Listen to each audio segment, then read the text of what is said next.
बच्चों नमस्ते। मैं doctor Ravindra Kumar Kateva, government girls college Jhunjhunu. आज अपन जिस टॉपिक पे बात करेंगे वो है दीर्घकाल में उत्पादन फलन। पहले अपन अल्पकाल में उत्पादन पढ़ चुके हैं, अब अपन दीर्घकाल में उत्पादन फलन या इसको पैमाने का प्रतिफल भी कहते हैं। तो पैमाने का प्रतिफल क्या है, यानी ये प्रोडक्शन से संबंधित है। पहले अपन उपभोग से संबंधित डिस्कशन किया था अपन ने, तो ये उत्पादन से संबंधित अपन अभी यहाँ चर्चा करेंगे। और अल्पकाल में चर्चा पहले कर चुके हैं, अब दीर्घकाल में करेंगे। तो ये दीर्घकाल में चर्चा करने से पहले थोड़ी सी मैं आपको भूमिका बता दूँ कि अल्पकाल में उत्पादन के सभी साधनों में परिवर्तन करना संभव नहीं था, लेकिन दीर्घकाल में उत्पादन को इतना समय मिल जाता है कि वह उत्पादन के सभी साधनों में परिवर्तन कर सकता है। पैमाने का प्रतिफल उत्पादन साधनों में पूर्ण परिवर्तन या उत्पादन की दीर्घकालीन विचारधारा को बतलाता है। तो इस दीर्घकाल में उत्पादन के सभी साधनों में एक ही अनुपात में परिवर्तन करने से कुल उत्पादन पर क्या प्रभाव पड़ेगा, इस चीज़ को अपन इस टॉपिक में पढ़ेंगे। और इस पढ़ने से पहले थोड़ा सा इसमें दो शब्द आ रहे हैं, अनुपात और पैमाना। पहले इसके बारे में थोड़ा सा जान लें, क्या है अनुपात, क्या है पैमाना, क्या है, फिर अपन आगे इसमें बढ़ेंगे। तो अनुपात किसे कहेंगे? अनुपात का तात्पर्य किसी स्थिर साधन के साथ परिवर्तनशील साधन के संयोग से है। उदाहरण के लिए स्थिर साधन जैसे मशीन मान लें का परिवर्तनशील साधन जैसे श्रम, कच्चा माल मान लेते हैं, से क्या संयोग है, अर्थात निश्चित मशीन के लिए कितने परिवर्तनशील साधन उपलब्ध हैं, क्योंकि दोनों प्रकार के साधन मिलकर ही उत्पादन करते हैं। तो ये अनुपात हो गया भाई, मशीन, एक मशीन और उसके साथ कितना कच्चा जो श्रम परिवर्तनशील संसाधन। दूसरा है पैमाना। पैमाने का विचार दीर्घकाल से संबंधित है। पैमाने का तात्पर्य मात्रा से है। दीर्घकाल में उत्पादन के विभिन्न साधनों के अनुपात को जितना गुना बढ़ाया जाता है उतनी ही उत्पादन की मात्रा बढ़ जाती है। जैसे निश्चित उत्पादन के लिए एक मशीन, 3 श्रमिक तथा 500 रुपये पूंजी की आवश्यकता है। यह है विभिन्न साधनों का अनुपात है। यदि हम उत्पादन की मात्रा को दोगुना करना चाहें तो साधनों के स्थिर अनुपात की मात्रा दोगुनी करनी होगी, अर्थात 2 मशीनें, 6 श्रमिक और 1000 रुपये की पूंजी हम उसमें लगाएं, तो इसे हम पैमाना कहेंगे। इस प्रकार पैमाने में वृद्धि का तात्पर्य सभी साधनों को एक ही अनुपात में बढ़ाने से है। इससे फर्म का आकार बढ़ जाता है। फिर आगे है समोत्पत्ति वक्र। समोत्पत्ति वक्र क्या है? देखिए, पहले मैं तालिका ये बता रखे हैं, पहले थोड़ा सा अर्थ इसका बता दूँ। वस्तुओं और सेवाओं के उपभोग तथा उत्पादन साधनों के प्रयोग में अनेक समानताएं मिलती हैं। जिस प्रकार से वस्तुओं का संयुक्त उपभोग किया जाता है, उसी प्रकार उत्पादन साधनों का भी संयुक्त रूप से प्रयोग किया जाता है। अर्थात श्रम के साथ पूंजी, संगठन, साहस आदि को मिलाकर ही उत्पादन किया जा सकता है। जिस प्रकार वस्तु के विभिन्न संयोग, जैसे तटस्थता वक्र विश्लेषण में हमने समान संतुष्टि प्रदान करते थे, उसी प्रकार एक दी हुई तकनीकी दशा में उत्पादन साधनों के विभिन्न संयोग समान उत्पादन प्रदान करेंगे। सरलता के लिए या सुविधा के लिए हम उत्पादन के 2 साधन मान लेते हैं। इस प्रकार समोत्पत्ति वक्र को उत्पादन साधनों के ऐसे संयोग को बताते हैं जिससे एक समान उत्पादन प्राप्त होता है। वास्तव में यह तटस्थता रेखा के समान ही है। तटस्थता रेखा का संबंध उपभोग से था, जबकि समोत्पत्ति रेखा का संबंध उत्पादन से है। अतः समोत्पत्ति वक्र 2 साधनों के ऐसे विभिन्न संयोगों को बताती है जिसमें एक फर्म उत्पादन की समान मात्रा उत्पादित करती है। देखिए, ये नीचे मैंने आपको समोत्पत्ति तालिका बनाई है, इसमें संयोग दे रखे हैं A, B, C, D। 2 साधन हमने माने हैं सुविधा के लिए, साधन X और साधन Y। X में हमने श्रम की इकाई मान ली, Y में पूंजी की इकाई मान ली। जब हम ये मानते हैं कि हर जो संयोग है वो एक समान उत्पादन हमें देता हुआ होगा। जैसे 1 श्रम और 8 पूंजी की इकाइयाँ 50 इकाइयों का उत्पादन करती हैं। हमने यहाँ पे सामने दे रखी है। ए संयोग में 1 श्रम और 8 पूंजी की इकाइयाँ जब हम साथ मिलकर उत्पादन करते हैं तो उत्पादन 50 होता है। फिर अगला बी संयोग है कि पूंजी की मात्रा में हम थोड़ी कमी कर देते हैं, श्रम की मात्रा में वृद्धि कर देते हैं। जैसे श्रम को 1 से बढ़ाकर 2 कर दिया, पूंजी को हमने 8 से कम करके 5 कर दिया। जब इसको हम उत्पादन में लगाएंगे तो हमें 50 इकाइयाँ उत्पादित होंगी। सी संयोग से भी हमने फिर श्रम में 3 और पूंजी में घटाकर ये 3 कर दी, 50 इकाइयाँ उत्पादित होंगी।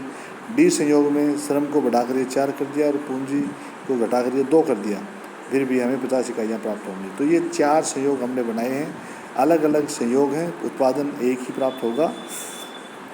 तो इस तालिका में जैसे हमने देखा रखा है कि उत्पादन की तकनीक को हम स्थिर रखते हैं। दोनों साधन के विभिन्न संयोग जो हमने ए और बी सी डी दिखा रखे हैं, इससे फर्म को 50 इकाइयों का एक समान उत्पादन प्राप्त होगा।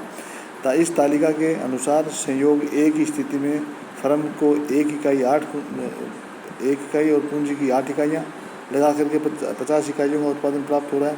ठीक वैसे ही अन्य में भी हमें प्राप्त होगा। और अब इसका समोत्पत्ति वक्र बनाते हैं। तो देखिए समोत्पत्ति वक्र में हमने ओ और एक्स ये डायग्राम बनाया है। एक्स एक्सेस पे हमने श्रम की इकाइयाँ यानी साधन एक्स और वाई एक्सेस पे साधन वाई की इकाई हमने ली है। और इसको जब हम डायग्राम के रूप में देखेंगे, जैसे 1 श्रम की इकाई और 8 पूंजी की इकाई, फिर 2 श्रम की इकाई, 5 पूंजी की इकाई, 3 श्रम की इकाई, 3 पूंजी की इकाई, 4 श्रम की इकाई और 2 पूंजी की इकाई। इनको इन बिंदुओं को टच करते हुए हमें रेखा खींचेंगे तो वो समोत्पत्ति वक्र रेखा होगा। बिंदु ए बी सी और डी आपके सामने। तो ये समोत्पत्ति वक्र है। इसके प्रत्येक बिंदु पर एक समान उत्पादन प्राप्त होता हुआ होगा। इसकी मान्यताएं क्या है समोत्पत्ति वक्र की? हम ये मान लेते हैं कि एक समय विशेष पर उत्पादन के 2 ही साधन हैं। उत्पादन की तकनीक यथावत रखी जाएगी। उत्पादन के लिए प्रयुक्त साधन पूर्णतः विभाज्य होंगे और उत्पादन तकनीक दिशाओं में साधनों का अनुकूलतम संयोग स्थापित किया जाएगा। अब अगला है नेक्स्ट इसमें आता है समोत्पत्ति वक्र की विशेषताएं। तो जैसे कि हमने पहले अब वो जो पढ़ा था हमने इसका समोत्पत्ति रेखा हमने पहले पढ़ी थी। तो उपभोग के समय भी हमने ये पढ़ा था, तटस्थ रेखा के समय हमने देखा था। तो ये इसके लिए हम कहेंगे कि ये ऊंचा दाहिनी और ऊपर की ओर जो समोत्पत्ति वक्र होगा वो उत्पादन के ऊंचे स्तर को बताएगा, बाईं और नीचे की ओर होगा वो उत्पादन के कम स्तर को बताएगा। समोत्पत्ति वक्र हमेशा मूल बिंदु के प्रति उन्नतोदर होंगे, यानी एक्स अक्ष और वाई अक्ष से कभी भी स्पर्श नहीं करेंगे। सदैव नीचे दाहिनी ओर झुकते हुए होंगे। 2 समोत्पत्ति वक्र एक दूसरे को काटेंगे नहीं। ये इसकी विशेषताएं हैं। फिर है तकनीकी प्रतिस्थापन की सीमांत दर। ये सीमांत दर इसमें मैंने दिखा रखी है, डायग्राम बना रखा है। टेबल है पहले 2 नंबर, फिर डायग्राम है। क्या है थोड़ा सा इसको समझिए। समोत्पत्ति वक्र विश्लेषण में तकनीकी प्रतिस्थापन की सीमांत दर के विचार का विशेष महत्व है। समोत्पत्ति वक्र के सभी बिंदु उत्पादन की समान मात्रा के सूचक हैं। 2 साधनों एक्स तथा वाई के संयोग से यदि एक साधन एक्स की मात्रा बढ़ाई जाए तो स्वाभाविक रूप से दूसरे साधन वाई की मात्रा घटाई जाए। यदि इसी स्थिति में पहले जितना उत्पादन होगा अर्थात उत्पादन का स्तर पूर्ववत बना रहेगा, एक साधन के स्थान पे दूसरे साधन को प्रतिस्थापित करने की दर ही तकनीकी प्रतिस्थापन की सीमांत दर कहलाती है। आपके सामने टेबल दिखा रखी है। हमने संयोग दिखा रखे हैं ए बी सी डी। साधन एक्स की मात्रा 1 2 3 4, वाई की हमने 8 5 3 2 ये मात्राएं दिखा रखी हैं। तो इससे हम देख रहे हैं कि पहला संयोग में एक्स का 1 है, वाई की 8। दूसरे संयोग में बी की 2 है और बी संयोग में एक्स की 2 हैं और वाई की 5।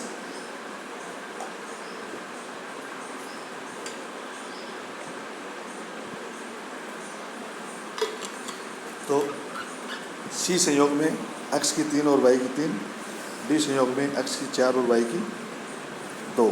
तो जैसे हमने x को एक एक साधन बढ़ाते गए हैं, y का एक एक साधन कम करते गए हैं, तो x के साधन को बढ़ाने के बदले में y के कितने साधन कम कर रहे हैं, ये प्रतिस्थापन दर है। तो हम सामने देख रहे हैं, पहले में 2 प्रतिस्थापन है, दूसरे b संयोग में 3:1, 2:1, 1:1। ये हमारे सामने दिखा रखा है हमने, और इसको डायग्राम के रूप में हमने देखा है कि तकनीकी प्रतिस्थापन की सीमांत दर को समोत्पत्ति वक्र के ढाल से माप सकते हैं। समोत्पत्ति वक्र के किसी बिंदु पर ढाल इस बिंदु पर खींची गई स्पर्श रेखा के ढाल से ज्ञात किया जाता है। जैसा कि इस रेखाचित्र में मैंने आपको दिखाया है, रेखाचित्र में समोत्पत्ति वक्र P के A व B बिंदुओं पर ढाल को ज्ञात किया गया है। A बिंदु पर स्पर्श रेखा MN तथा B बिंदु पर स्पर्श रेखा RS खींची गई है। स्पर्श रेखा MN का ढाल OM/ON के बराबर है। अतः A बिंदु पर तकनीकी प्रतिस्थापन की सीमांत दर OM/ON के बराबर है। इसी तरह बिंदु B पर स्पर्श रेखा RS का ढाल OR/OS है। अतः बिंदु B पर तकनीकी प्रतिस्थापन दर OR/OS होगी। तो ये आपके सामने हमने डायग्राम बनाया है। अब आ जाता है सम लागत वक्र। सम लागत वक्र क्या है? ये आइसो कॉस्ट कर्व। सम लागत वक्र वह वक्र है जो साधनों के मूल्यों तथा उत्पादक द्वारा साधनों के क्रय पर व्यय की जाने वाली धनराशि को व्यक्त करता है। दूसरे शब्दों में अगर मैं कहूँ तो सम लागत रेखा वह रेखा है जो दो साधनों के उन विभिन्न संयोगों को प्रकट करती है जो एक उत्पादक दी हुई व्यय राशि तथा दोनों साधनों के दिए हुए मूल्य पर क्रय कर सकता है। इसे व्यय रेखा, अदा मूल्य रेखा, साधन लागत रेखा के नाम से भी जाना जाता है। सम लागत वक्रों को रेखाचित्र के द्वारा भी समझाया जा सकता है। साथ में नीचे उदाहरण के लिए मैंने एक उत्पादक के पास x तथा y 2 साधन हैं तथा इसकी कीमत दी हुई है। उत्पादक के पास व्यय करने के लिए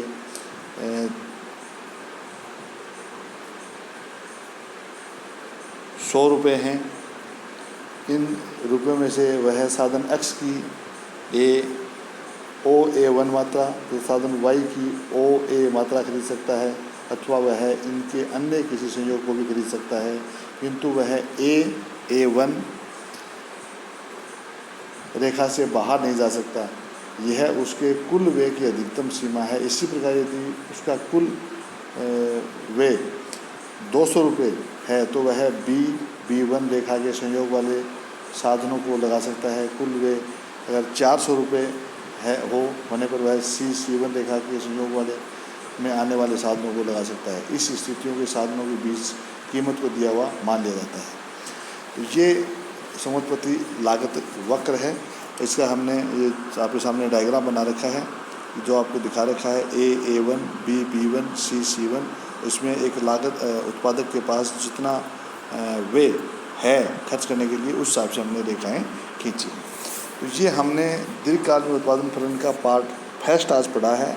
इसमें इसकी भूमिका, अनुपात, पैमाना, समोत्पत्ति वक्र, इसका अर्थ, तालिका, रेखाचित्र और इसकी विशेषताएं, इनके डायग्राम्स और तालिका, प्रतिस्थापन की सीमांत दर की तालिका, डायग्राम और सम लागत वक्र का अर्थ और इसका रेखाचित्र अपन ने देखा है।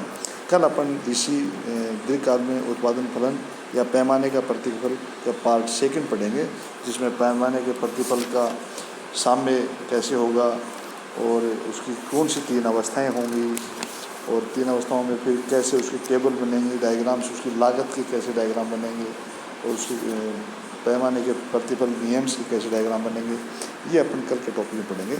धन्यवाद। जय हिंद, जय भारत।